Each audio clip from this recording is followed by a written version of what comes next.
Okay, so in this video, we're going to be covering the different types of synthesis and what they sound like. I'm going to cover them briefly, nothing too intense, but enough information so that when you go out there and you're doing your own research, you've seen them, okay? So like you know what's up, for the most part. If I talk about FM synthesis or something like that, you're going to be like, okay, well, I understand. So we're first starting with subtractive synthesis, okay?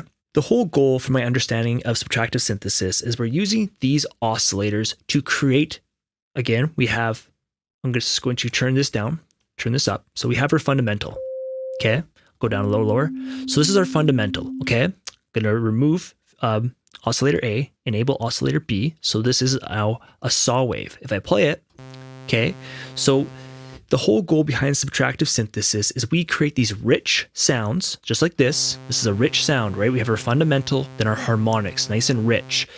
We can then route this stuff to a filter, okay? So let me enable the filter. Now, when I play a sound, you can see that it's actually cutting off frequencies, okay?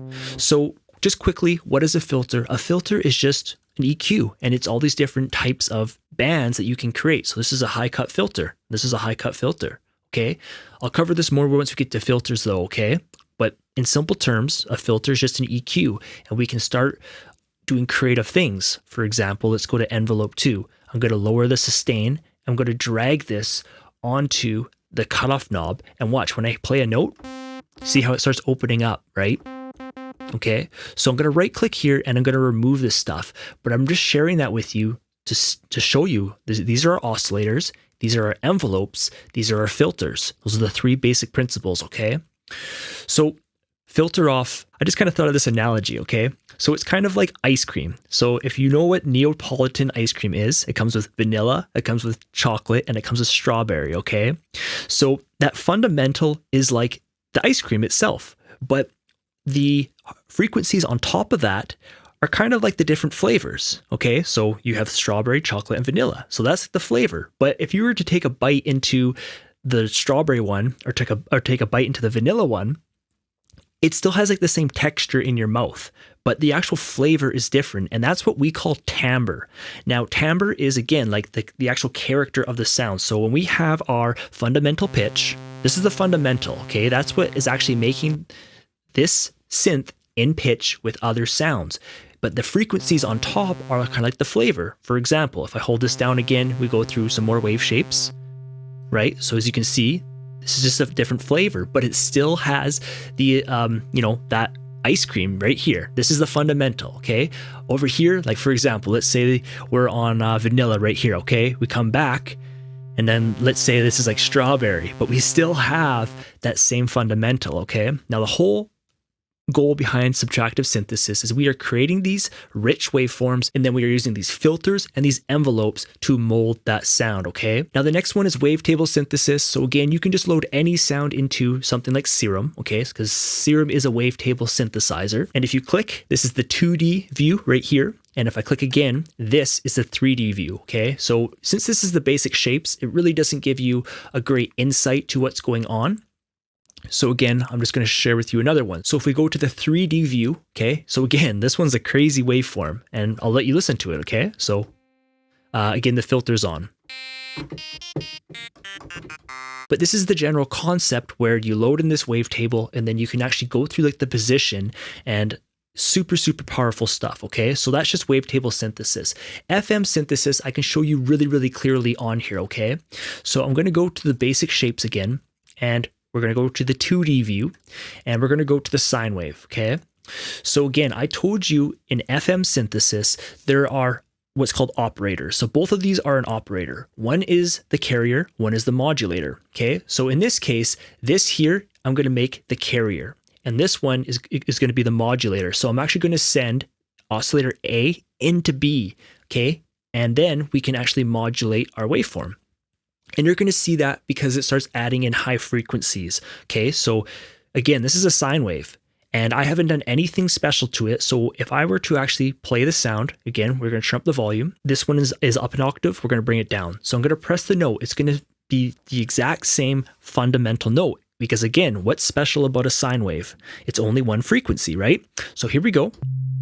So that's going to be loud, but that's because it's double. So I'm going to disable one. it got a little bit quieter. Actually, so sorry. Let's put those about the same volume, okay? So again, I play that. So this is the volume. And if I enable this one, see, it got louder, okay? Because that's both oscillators, but you can see it's the fundamental. Now, what I'm going to do is inside of Serum, I'm going to click right here, and you can see FM. So again, that's FM synthesis. Frequency modulation, okay? That's what FM stands for. So what's happening is I'm going to send A into B, so from A, okay? So first of all, I'm actually going to turn this down. Now, this has become the modulator. Now, when I enable this, what's happening is this sine wave is being sent into B, and it's going to start modulating it. And in addition, you're going to see extra frequencies. So again, those are the harmonics. So we have our fundamental right now because this is at 0. Okay, so let's turn off the filter, and now this is FM synthesis, okay? So I'm going to play this. Here is the fundamental, okay, because this is a sine wave, because that's what makes a sine wave special. That's just the fundamental. It's a single frequency. I'm going to send A into B, and now this is FM synthesis. Okay, you see that the harmonics are being added on to that fundamental. Okay, let's turn down the volume a little bit, and I'll keep going. Okay, so for example, if I were to play like a melody, for example, if we add on effects, just for example, because effects are super powerful, right? So this is, we haven't done anything. All we've done is, this is FM synthesis. I'm sending the same frequency, so the same sine wave into here. We can actually change that in a second, but now I've added some reverb on, and if I play.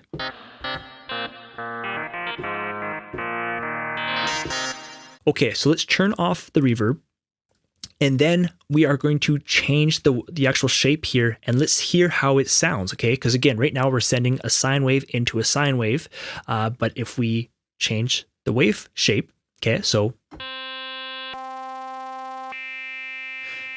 what's happening is, we're sending this triangle into the sine wave, okay? And again, I could do more or less. So right now we have just a sine wave because oscillator A is at 0. So we're only hearing oscillator B, but we're going to send oscillator A into B because I've clicked here. I have selected frequency modulation, okay, from A, and then we're just going to turn it up a little bit. Okay. So again, that's FM synthesis. Okay, now we're going to move on to sample-based synthesis. So what I told you about sample-based synthesis is it's super powerful. It creates really, really beautiful music, really organic music, because it's like a real sample. And what I mean by sample is, again, if I recorded a guitar, loaded that guitar into here, that is your sample that you're working off of, okay? But what I want you to be careful of with sample-based synthesis is pitch. You can actually tune your actual sound here with fine, okay? So you can adjust it until it's in pitch. This is a little bit more aggressive pitch, okay? So that's one thing you can do. Or what you can do is, imagine you had this piano, okay? So I would use this piano to create one instrument. I would come here, I would clone it, okay? And so I'm just going to drag it over. So you can see that I have pigments and pigments. So I would send these to different mixer inserts. For example, this could be mixer insert 1, this could be mixer insert 2, and then I'm going to mix them differently with EQ, compression, different effects, and I can create different instruments out of the same sample. So let's continue with sample based, okay? So inside of pigments, you just click up here and we go sample, and you can select tons of different types of samples that they've given you. So like there's bells, and I'll go through some of them in a second, okay? But again, so this is a real piano sound. That's just what it sounds like, okay? But why sample-based synthesis is personally like my favorite type of synthesis is because I like to load in my own guitar sound, okay? And then I can manipulate it however I want, but it's gonna be in pitch with my track.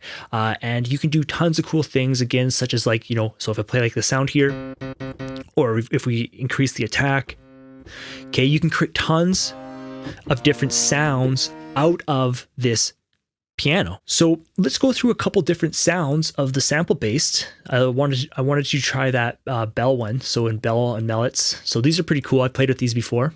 Okay, so this is what this sounds like. Okay, so this is actually a sound that they recorded that they've given to me. If you purchased it, you'd get it too. You just saw how I went into there. And it sounds beautiful, right? Super, super powerful, right? Now, again, imagine now going and adding on effects and processing it is totally different. So this is where sample-based synthesis comes in. Again, just make sure that your sample is in pitch. If you're wanting to use it with things like Serum and Silent 1, it's going to make your life a lot easier. The final one we're going to talk about is granular synthesis. Now, I have never touched granular synthesis until I got pigments, and I only got pigments recently, and I love it. I love pigments so much. It looks a little complex, but it's a super, super nice synth once you start learning it. Because again, if we look into the menu, or I think I have to select it first. Okay, yeah, so here. So again, we have analog. These are all of our basic waveforms, okay? Sine waves, saw waves, right? And we just have to enable it to see it, right? That's just like your basic oscillators if you choose to have that. And you can play them both at the same time. Okay, if I disable it. Okay, so this is where synthesis, the layering starts coming in. But in addition, you also have like the wavetable. So this is just like Serum. And then you have sample base, which is super powerful. Not many synths have this, okay? But let's talk about granular, okay? So the whole, I guess, theory behind granular synthesis is it's going to take this sample and it's going to put it into what's called grains, okay? So right now, this is what it sounds like. Sorry, let's disable engine 2. Go back to engine 1 to this sound. Okay, beautiful sound. And we're just going to enable granular synthesis. So right now it sounds like this. Enable it. So how it works is, again, it puts it into what's called grains. So it slices it up into grains, and I can put way more grains. So let's pull it back maybe a bit. So without it, but with it. Okay, so that's granular synthesis. Again, that's just kind of how it works. It takes this sample, slices it into grains, and then you can have more grains, less grains, put them forward, put them back, pitch them up. Again, it might just be this synth, how they've approached it, but that is a general idea of how granular synthesis works. Okay, so those are all the types of synthesis I use: subtractive, wavetable, FM synthesis, sample-based, and granular.